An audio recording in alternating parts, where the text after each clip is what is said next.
Kayo po ba mga bossing ko ay isa sa mga nag-iisip ng napakabisang pampaswerte ngayon nga po na unang Biyernes o unang pasok ng buwan ng Mayo. Sa mga unang araw na yan, unang Martes, unang Biyernes, pinagpapahalagahan po yan para mas mabilis ang talab ng ating mga pampaswerte sa mga ganyang araw na yun siya gagawin.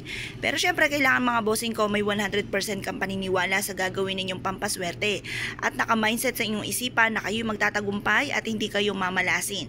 At gayon din ang mga salitay ng mga magaganda na magkakaroon kayo ng maraming pera at hindi na kayo kailanman maghihirap pa. Ganun po mga salitain mga bossing.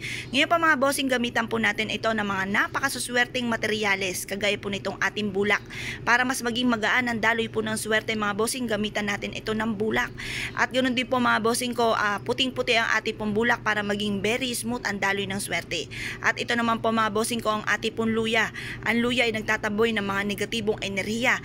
Ganun din po mga bossing ko, ito pong ating asin. Ang ating pong asin ay isa sa mga proven na napakaswerte, lalo-lalo na kung kayo po isa sa mga naniniwala po sa mga gatong mga pamamaraan. Ito po ay mabisang pantaboy ng kamalasan at ganoon din po mabisang panghatak ng maraming swerte mga bossing. Basta positive ka lamang kapag ikigagawa ng mga pampaswerte. At pagkatapos, humanda po kayo ng gantong tatlong materyales na napakaswerte at humarap po kayo sa may silangan. Gawin nyo po ito ng 6:30 or kaya po alas 7. At ito po ay matatapos hanggang alas 8 po ng umaga mga bossing. Kasi yung mga ganyang oras, bukod sa for healing, nagbibigay din po yan ng swerte lalo na sa usapin ng pera.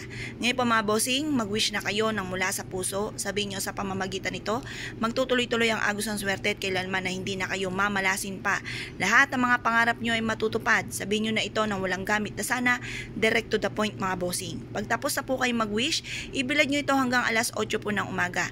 Pagtapos ang alas 8 ng umaga, ay kunin nyo po siya. Pwede nyo siyang ilagay sa pouch na kulay pula or kaya gumawa kayo ng unton, dalhin kahit saan kayo magtungo. Ito po mga bossing ko, ihahawi ang lahat ng mga kamalasan or lahat ng mga negatibo ay matatakot po sa bitbitin po ninyo at hindi kayo tatalban ng kamalasan. May manalangin na masama sa inyo ay hindi rin po tatalab. Ito po ay for healing din mga bossing.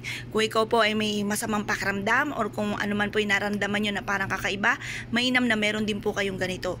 Ngayon po mga bossing, ayudahan nyo po lagi ng tayo ng mga magaganda at lagi nyo pong ima-mindset na kayo po'y magtatagumpay at kung ano man ang pagsubok nyo, yan po'y mawawala na at hindi nyo na muling makakamtan pa. Puro kaligayahan, puro swerte ang darating po sa inyo at magkakaroon kayo ng mahabang buhay.